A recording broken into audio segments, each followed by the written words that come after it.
Mark Tatum, Deputy Commissioner and COO of the National Basketball Association. Thank you so much. It's a pleasure to be here with you all. Dr. Richard Lapchick, thanks for being with us here on R&R on Sports. Thank you for having me. Civil rights icon, Dr. Edwards, how are you today? I'm doing a heck of a lot better than I deserve, I'll tell you that. Sports commentator, Scoop Jackson. Good to be back on with you all. Ian Griffey Jr., how are you today, sir? I'm good. How about you guys? It's R&R on Sports. In the basement. Professor,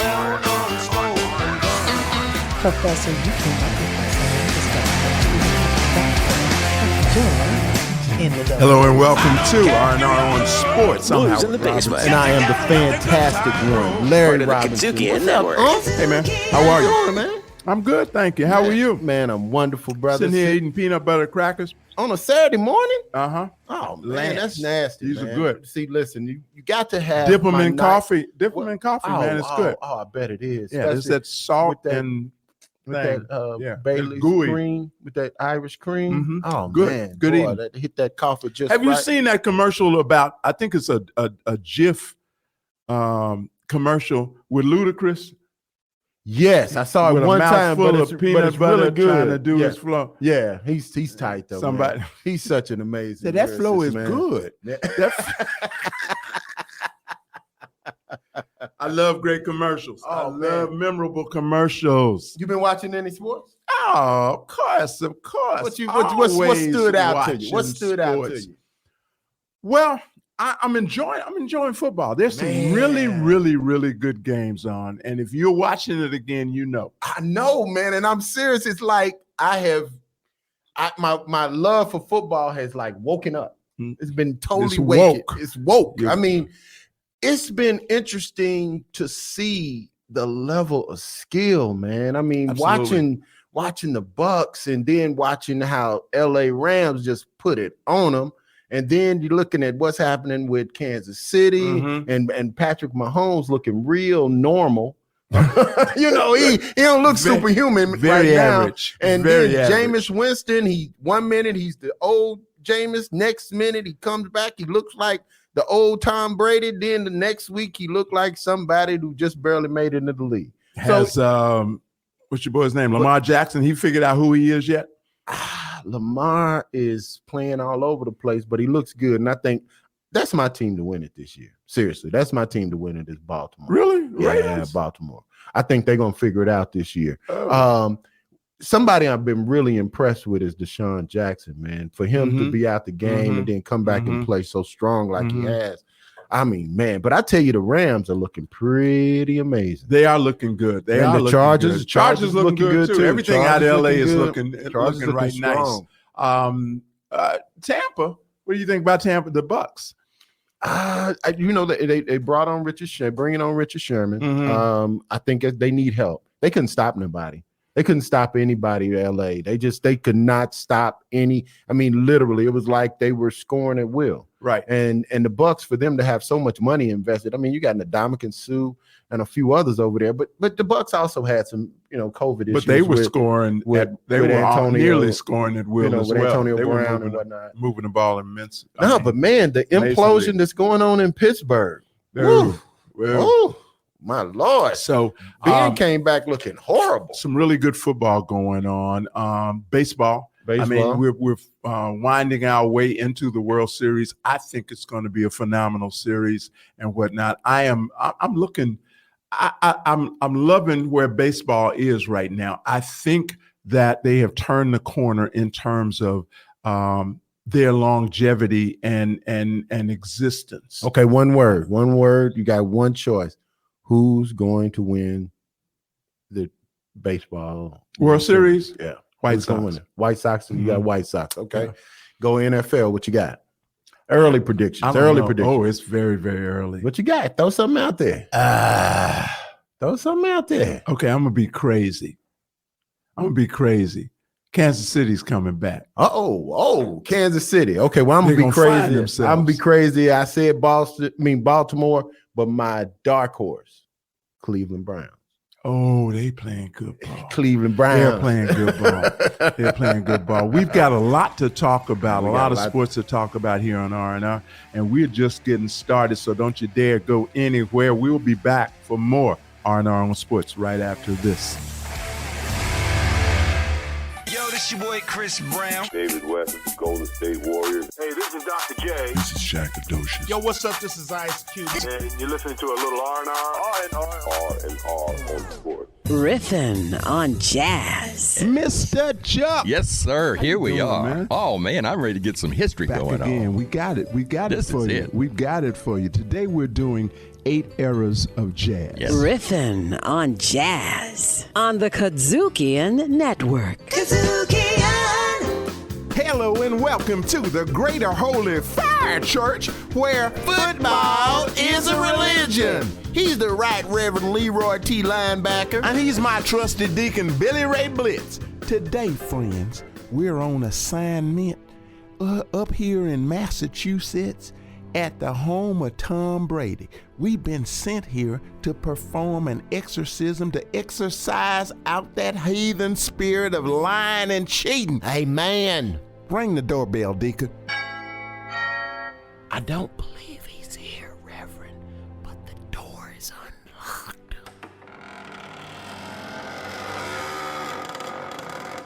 Oh my, Reverend, this is such a palatial mansion. Oh, look, here's a needle on the floor. What kind of needle?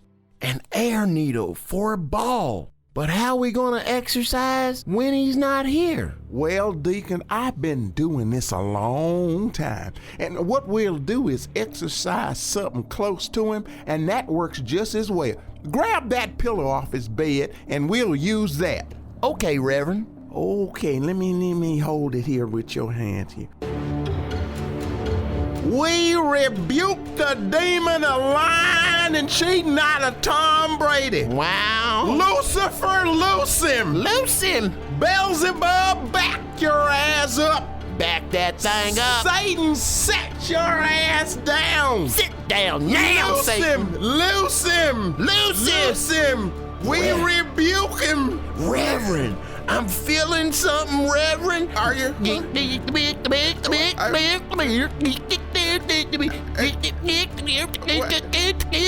Oh, Lord. I'm just too good. I messed around and exorcised the demon out of the deacon. Woohoo! Woohoo! I got running in my feet, Reverend. Wait, watch that plate glass.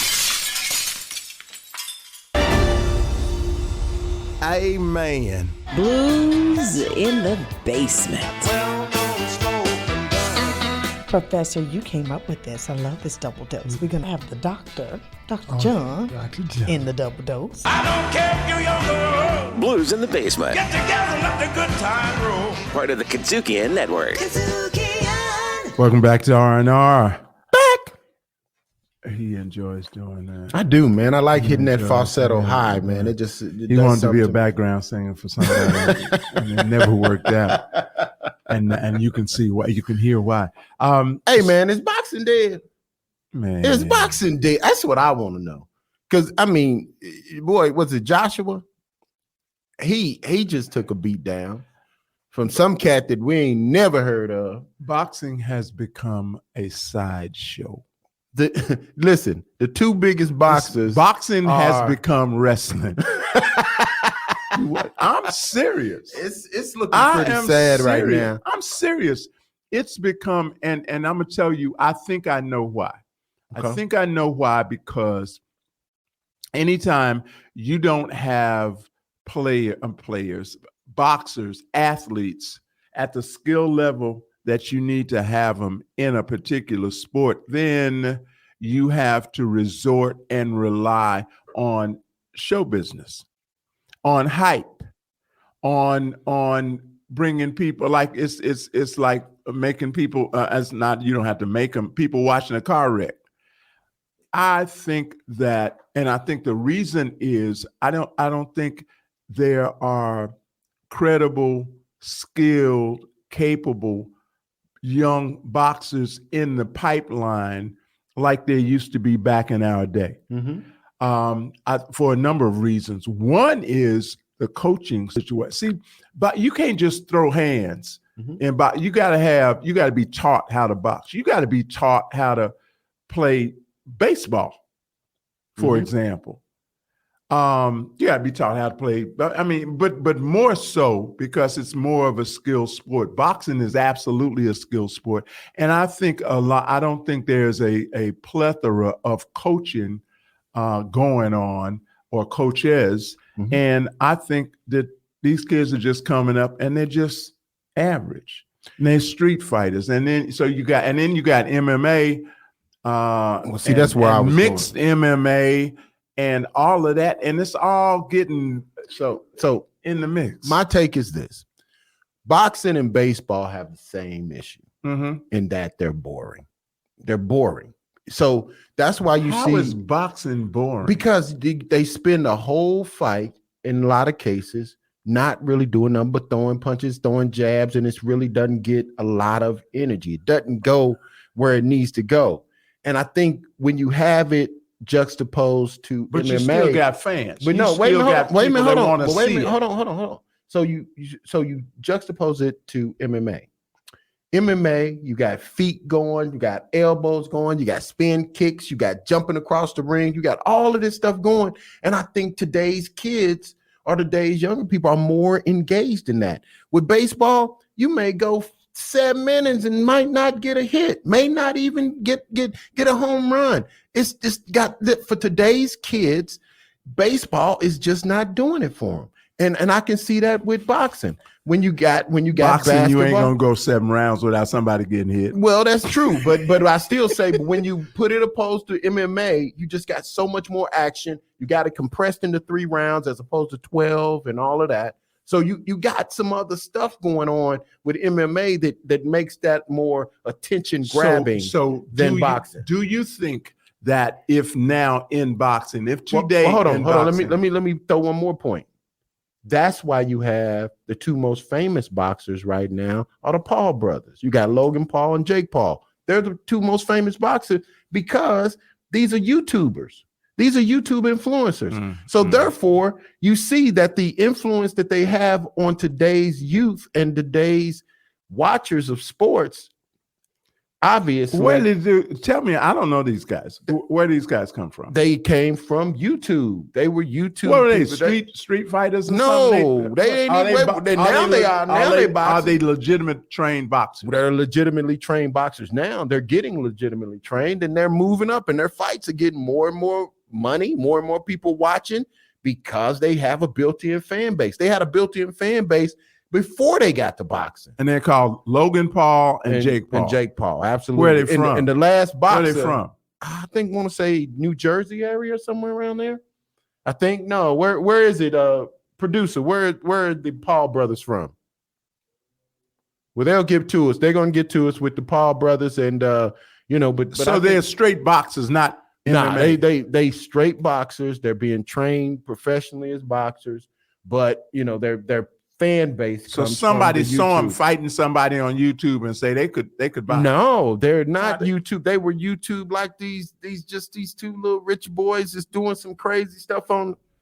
They're from Ohio actually. Oh, that's right. They're from Cleveland. They just did the last fight in Cleveland. Yeah, that's right. Because LeBron James sent a shout out to Jake Paul, congratulating him on the win. I just think it's become a sideshow, and it's very, very sad. I would like to see there be a legitimate. I would like to see somebody come along with the excitement of a Sugar Ray, but as they Leonard, coming up, or an Ali, or somebody that really, or even Floyd Mayweather, somebody that just brought energy and enthusiasm and skills to the game. Well, I wouldn't doubt you there. However, I will say that person typically will have still at some point made the jump to MMA because the money is there, the popularity is there, the YouTube just clips. Just because they can box don't mean they can kick them and box. That's a that's what I'm saying. They are going to make that transition to where you're going to see more for that kicking box. You don't need nobody kicking you upside the head. Well, you're going to get kicked. You might get punched. You might get elbowed. You might get roundhouse. Fighting in a cage. In an octagon. In an octagon, brother. Whatever. They made the square. Ain't no ropes. Circle. Ain't no ropes you can step through and get the hell up out of there. Get knocked out of. Well, quickly though, man. Quickly, what you thinking in the NBA? You know, the NBA starting. That's my season, man. The NBA is my sport. So I'm excited. I'm excited. I got to see the media day for all the different teams. It's interesting to see James Harden talk about, for the first time in his career, he feels like he really has a legitimate chance to win a championship. And then, you know, you see Russell Westbrook saying the same things. But I still say, man, it's something different. I'm going to be about Russell, man. I think Russell's going to bring something extremely unique with him being home. I think with him having going to be a very interesting dynamic with him being home and the chance for him to win a championship. I think we're going to see a Russell Westbrook that we haven't experienced yet. What do you think? I think that's entirely possible and likely. I think there's got to be something very, very special about being an NBA player, having been born and raised in Los Angeles, being a lifelong Laker fan, and now being a Laker. Yeah. At home and whatnot. Well, you know what? At this stage of your career. Yeah. He actually asked the owner of the Washington Wizards. He talked to him directly, Ted Leonsis, about him being traded because they thought that the trade was going to die. They said Washington really had no plans of trading Russell Westbrook. And Russell, when they heard that the deal was about to die with that he getting moved to LA, he called the owner, Ted Leonsis, directly. And from their conversation, what the boy say on the movie? Make us free. Make us free. Give us free. Give us free. Yeah, set me free for sure. Free. You are listening to R&R on Sports on the Kazukian Network, and we are proud of that. Man, we got a crazy segment coming up after the break. Oh, do we? Oh, yeah, man. Street talk, baby. Street talk. Street talk. Gone out on the street. Oh, got some brothers that could talk. The digital barbershop. Found some brothers that can talk. We're going to have a spirited conversation. And so they got some distinctive talk about opinions and ideas. We're going to talk about the name, image, Don't and tell likeness. them what we're going to talk about. Y'all just stay where you are. You'll hear what we're going to talk about. Me, man. Yeah, I'm going to interrupt you. Keep interrupting Ain't me, nobody bro. scared of you. Hey, I'm Williams Brack, co-host of Grind Set. The insight you gain from us and our guests will motivate you to take the leap into entrepreneurship. So stay with us. What's your grind set? And if you happen to miss some of our episodes, make sure to check us out on Spotify, Apple Podcasts, TuneIn, Stitcher, or your favorite podcast provider. Grind Set on the Kazukian Network. Kazukian. Welcome back to R&R on Sports. And for those of you, Lord Jesus, and for those of you who are long-term listeners of R&R on Sports, you will recall that we used to do a segment called Street Talk, and that never really went away. And so we've got some phenomenal people waiting to be on this edition, the latest edition of Street Talk here on R&R on Sports. Larry, do something, man. All right, first and foremost, this is the Noop edition of Street Talk. We got 5 brothers from the illustrious fraternity, Kappa Alpha Psi, on the line. Yo. Out of Memphis, Tennessee, we have brother Craig Dandridge of the Dandridge Companies. What's up, Craig? What's going on, good brothers? What's going on? Fantastic. Now all the way on that right coast over there. We have Lieutenant Colonel James F. Sears, also host of Kazukian brand Verbal Vibration, and also works at the Department of Defense at the Pentagon in D.C. What's up, Phi Nupi? Yo, let's go. What's happening? And last but certainly not least, we got that suave financial executive all the way out of Harlem, out of New York City. My brother Mark C. Smith. What's up, all the Mark? world? There we go. All the world. We can't stop, won't stop. All right now. Well, listen, man. You know something is happening in college basketball, in college sports, period. Where now cats are going to be able to make money on their name, image, and likeness. Not just cats. cats, birds, dogs, tigers, coyotes, everybody gonna be able to make some money off their name, image, and likeness. Listen, I'm gonna start right here in Memphis with Brother Craig Dandridge, because we know the University of Memphis has two very highly touted freshmen coming in that I'm sure have signed a couple deals in Amani Bates and Jalen Duren. So, Craig Dandridge, give us your take on this NIL and what you think, how it's going to impact college sports. Well, when it was first announced, I knew at that moment it was a game changer. Kids, really, a lot of kids know they're not necessarily ready for the pros, but, you know, the money's out there and they're willing to go for it.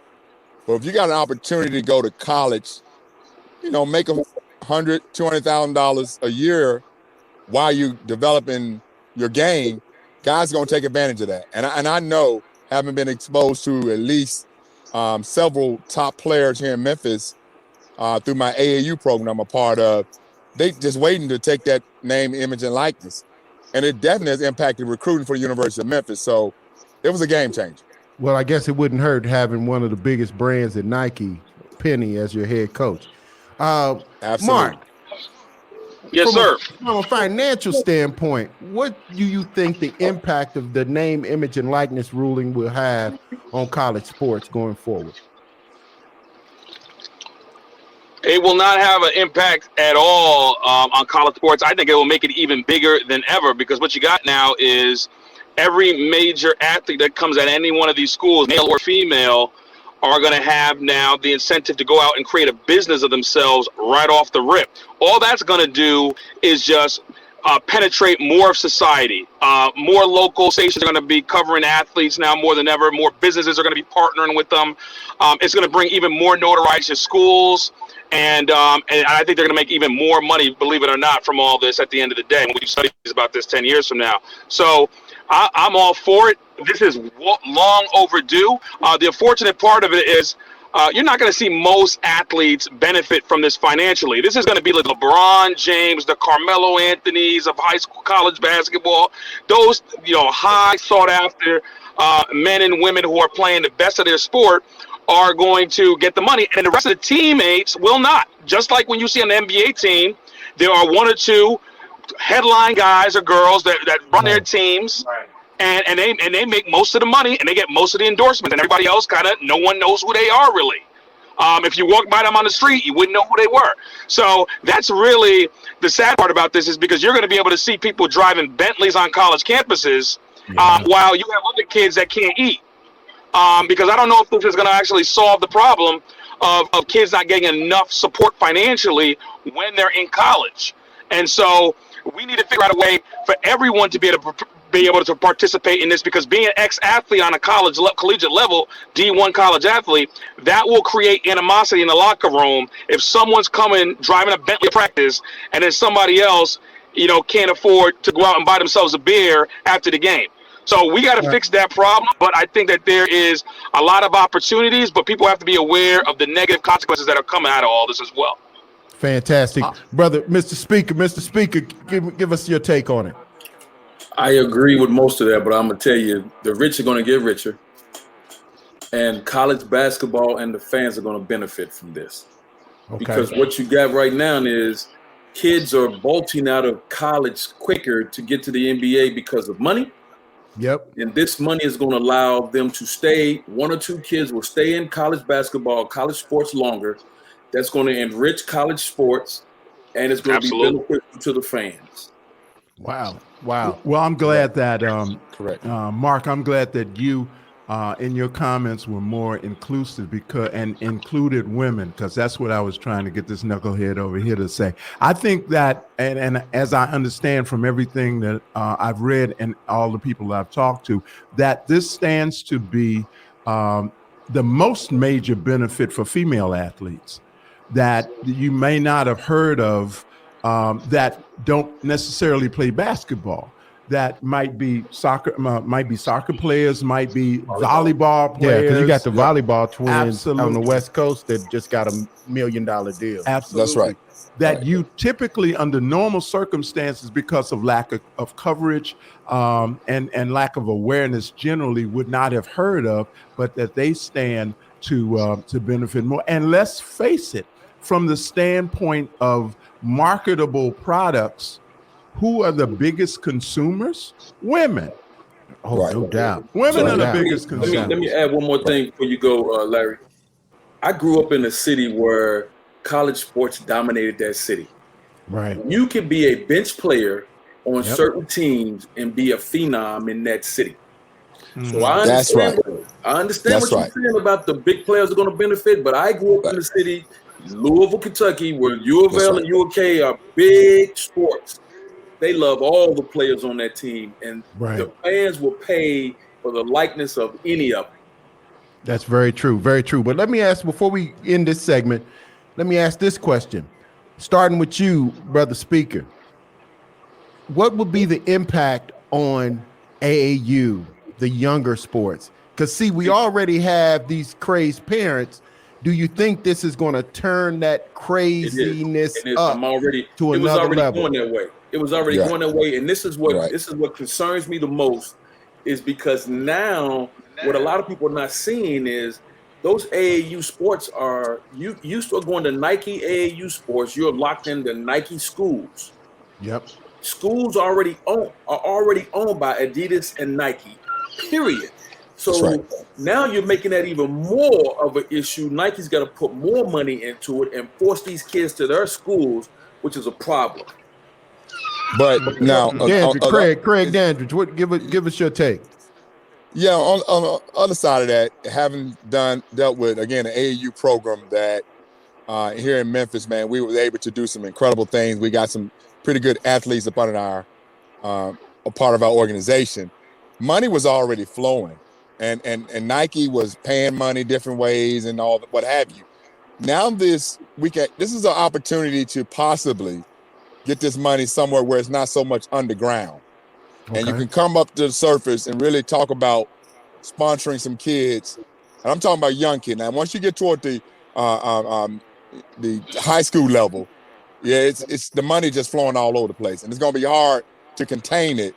And I agree with Brother Speaker that says Nike has been doing it in Adidas, but I do believe it's going to open up opportunity for the other shoe companies to get deeper involved, in which they never were at first. But there's some young kids like Imani Bates, man. I've been knowing about Imani Bates since the 7th grade. Right. I've been watching him, and I knew he was going to be an elite player in the 7th grade. And I guarantee you there's another 8th, 9th grader going through this right now that these shoe companies are ready to put their money behind them and start putting this money to the surface so it's not so much underground. Fantastic. Before we go to break, Mark, will this make parents and supporters more crazier at the younger levels of competitive sports? Absolutely, man. When money's involved, doesn't it drive everybody crazy? And so I mean, I done seen families get broken up because somebody died, left $1 million, and they try to split it 23 ways. So, this is going to be, you're going to see some crazy stuff come out of this. Trust me. And, I just think that the league and these leagues have to take responsibility to educate these players about financial planning and their rights as 18-year-olds and young adults to have their money be their money and not their mama's money or their uncle's money. All that needs to happen. Those conversations need to happen. Otherwise, you're going to see the exploitation of kids like you've never seen. Well, listen. This is the first half of this 2-part series, talking to these fine brothers of Kappa Alpha Psi from around the country. So listen, on the other side of the break, we're going to come back and we're going to talk a little bit of NBA. We're going to talk some vaccination. We're going to talk about projections on this upcoming season. Don't do the show. Go to the break. We'll be right back with more R&R after this. Blues in the basement. Hello. And the lyrics of the blues songs, like Bobby Rush, can sometimes be a little risque. We just got the music on. Blues. Instrumentals. Loving it. I don't care if you're young or old. Blues in the basement. Get together, let the good time roll. Part of the Kazukian Network. Welcome back to the second segment of Street Talk here on R&R on Sports. Back, and I didn't say back. I did. Oh. Would one of y'all like to be the co-host of R&R on Sports? That's that other show you on. Yeah, that is. I almost got confused. So let's talk a little bit about the NBA and these vaccines. So you've got multimillionaires who are saying that they are not going to, they have made a personal decision to not take the vaccine, which is totally and absolutely their right. Question for you guys. Should they be allowed to interact with their teammates and play in games unvaccinated? Starting with you, brother speaker. No. Really? Short answer. Short answer. Why do you No. feel that? 670,000 people dead. Let's Yes, go sir. with that. How about that? Right. Point. Let's go with the fact. But once again, now we talk about vaccine, but I think Bradley Beal and Andrew Wiggins had good points in that getting the vaccine doesn't necessarily prevent you from catching COVID. You don't. So that's not the question that you asked me. Should they catch it or not? I said, you said, should they be allowed to play? Should they be allowed to interact? play? Yeah, They in are a normal fashion, normal way. right. What you're doing is introducing people who are not vaccinated to the vaccinated that can cause what you're talking about. So should they be able to? No. The bottom line is you are free not to get it, but you can't play here.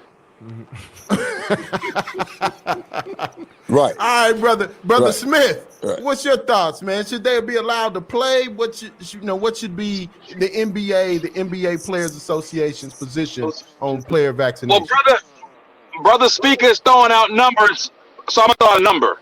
670,000 people have died. Did any of them play in the NBA? No.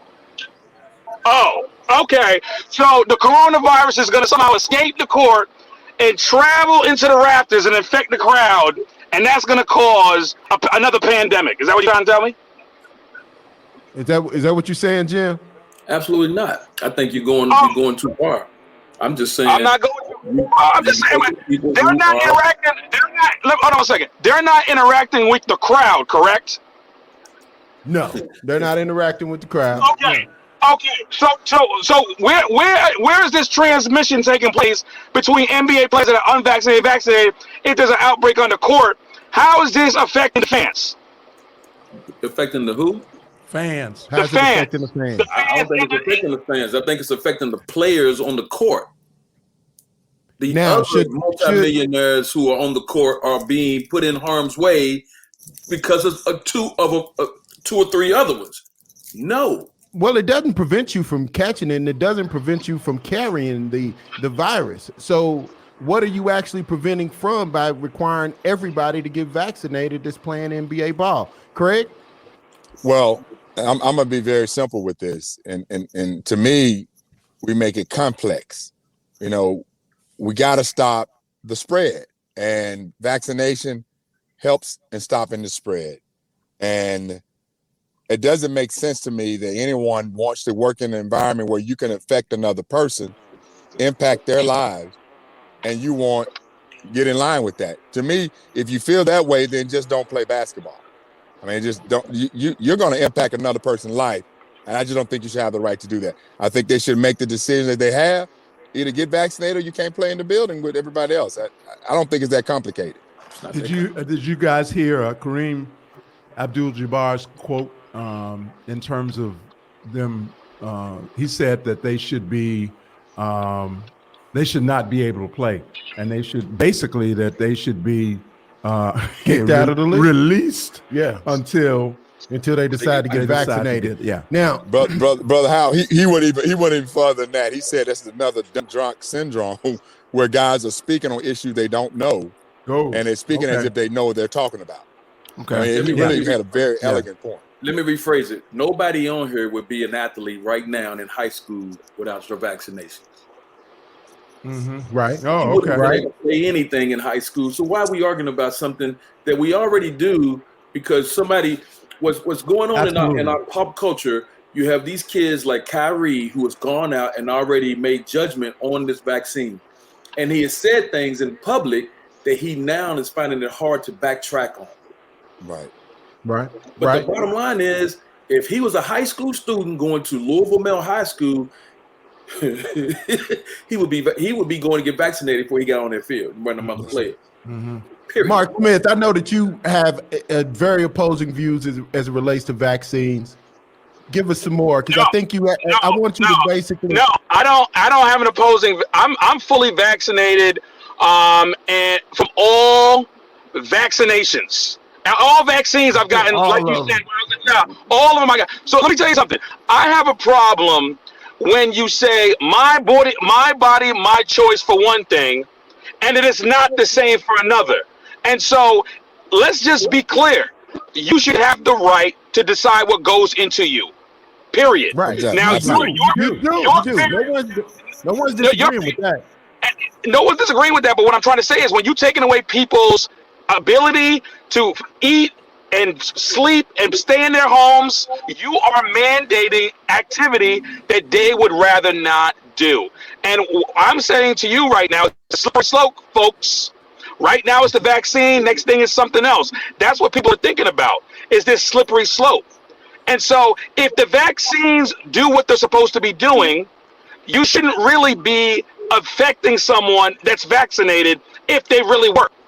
Now, that's what everyone's saying when you're talking about these NBA players and this and that, and that's where a lot of people you're getting lost. Another thing is, unlike any other vaccine that I've ever taken, this one goes away in 6 months to 50% efficacy. That you got to get a booster, and then how these boosters have to happen every 6 months. You got to make a decision. Is that how you want to live your life, depending on some drug that a pharmaceutical company is putting out, or you may die from something that you have less than a 1% chance of dying from? Let me tell you something. I think it's tantamount to put in a life preserver on every single child in a school, because most kids die of drowning. It's the same thing. Why not just have them all walking around with life preservers on? Because they also die from that. I don't agree that we are not infallible as a human race scientifically.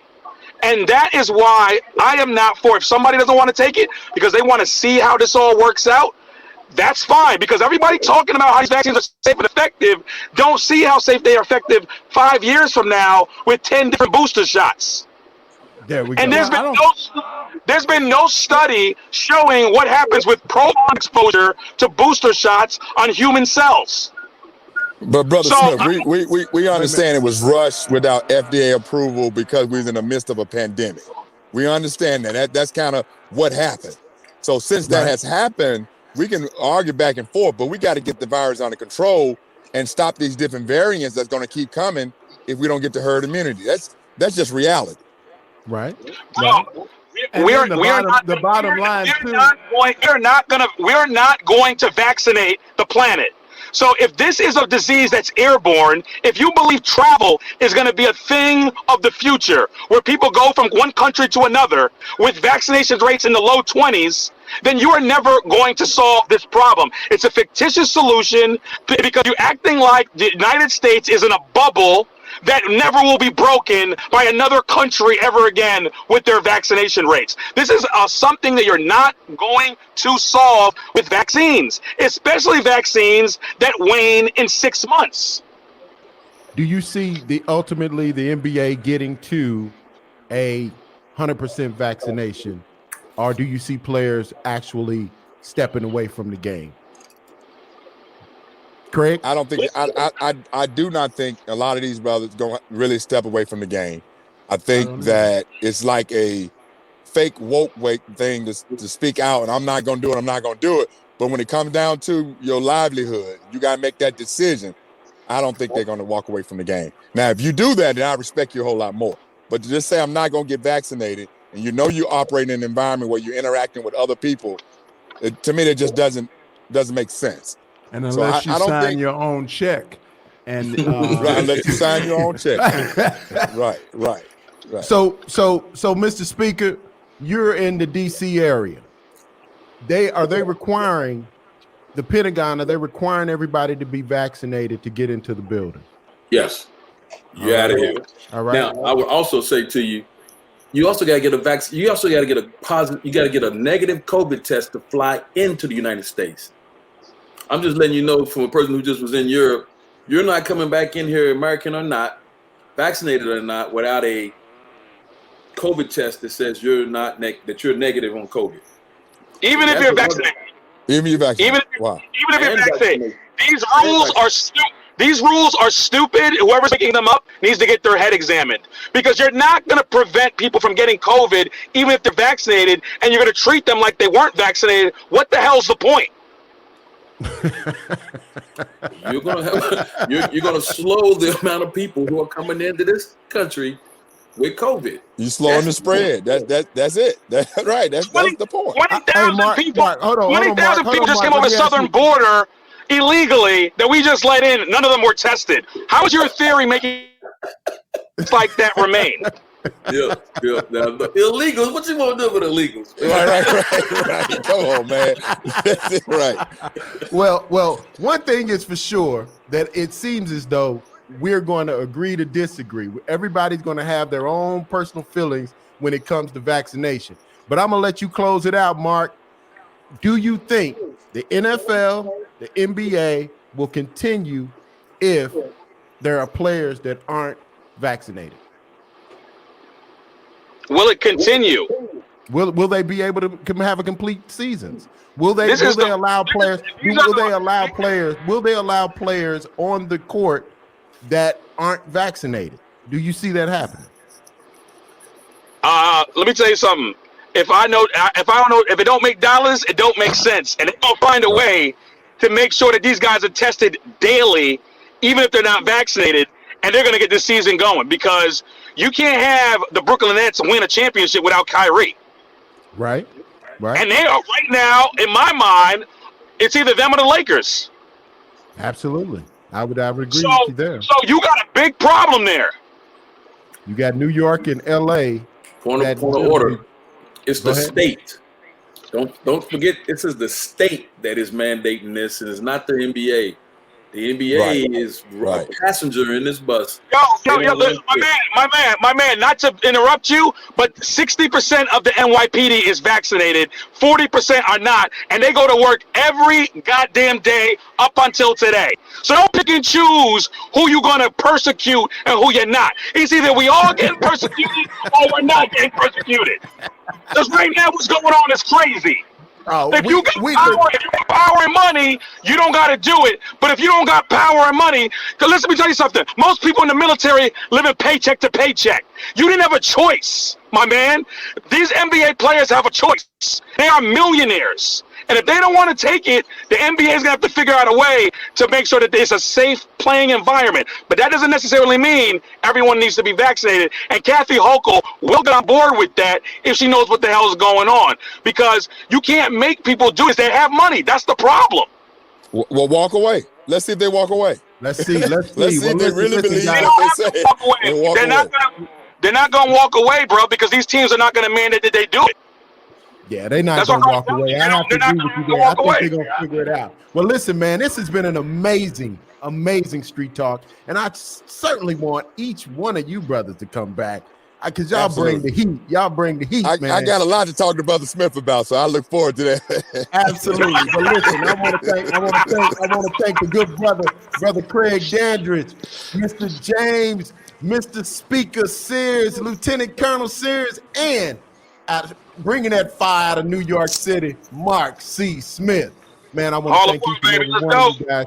Thank you. Enjoyed it very much. And we'll catch you next time. Listen, you stay right there because we got some parting shots on Street Talk. We on R&R on Sports. What's the name of the show? R&R on Sports, brother. Very good. All right, I'll talk to you after the break. You don't know the name by now? Peace. All right, take care. Thanks, man. I got up and went to the gym at 9 o'clock this morning. We talked about on the show the kind of workouts I do. It's not fun. I work out until I feel like I'm either going to pass out or throw up. And when I get to that point, I'm just like, oh, I haven't done either. Guess I got to keep going. The hell with all of that. And then after got that, like tasks and stuff to do afterwards. Exactly. I was tired, boss. Black Nerd Power on the Kazookian Network. Welcome back to R&R on Sports. As we head toward the door, we always like to say thank y'all for listening and take care of yourselves and bye-bye. And shouts out to appropriate people. Who do you have, sir? Man, I'm going to shout out one of the baddest little dudes that ever stepped in a boxing ring. Speaking of boxing. Yeah, Manny Pacquiao. Oh, Manny Pacquiao. Manny Pacquiao officially retired from professional boxing. What is he, 57? He's 107.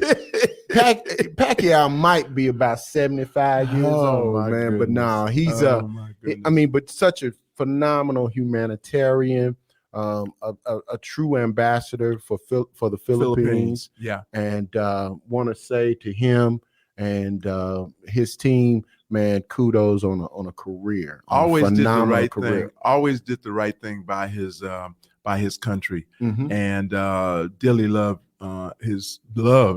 his country, and brought him all kind of revenue and help bring all kind of economic development. He's believed to be in some circles the Filipino Muhammad Ali.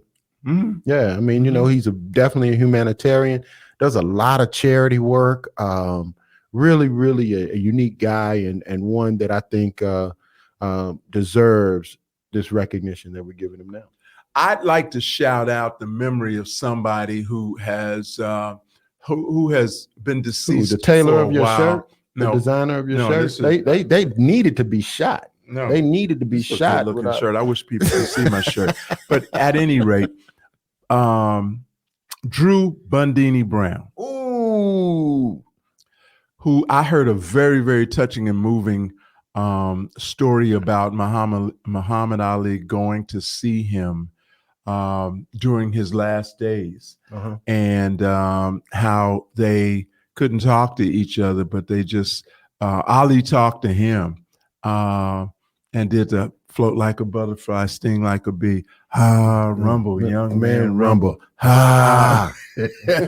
And he was, talk about the alter ego, talk about the hype man. He was the ultimate hype original hype man.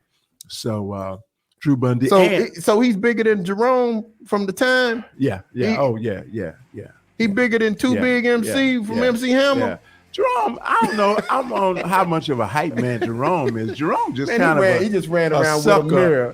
He ran with kind of a suck up, running around with a mirror and whatnot. You have been listening to R&R on Sports on the Kazookian Network, and we appreciate it. We got to get out of here. Y'all take care of yourselves, take care of each other, and always, always, always check us out on SiriusXM on Saturday mornings or any podcast provider. We are all over the place. Download us, check us out all the time, and talk about us. Thank you very much. See you later, man. Later. You've been listening to a little R&R on Sports, written and produced by Howard Robertson, Larry Robinson, recorded and mixed in Memphis, Tennessee.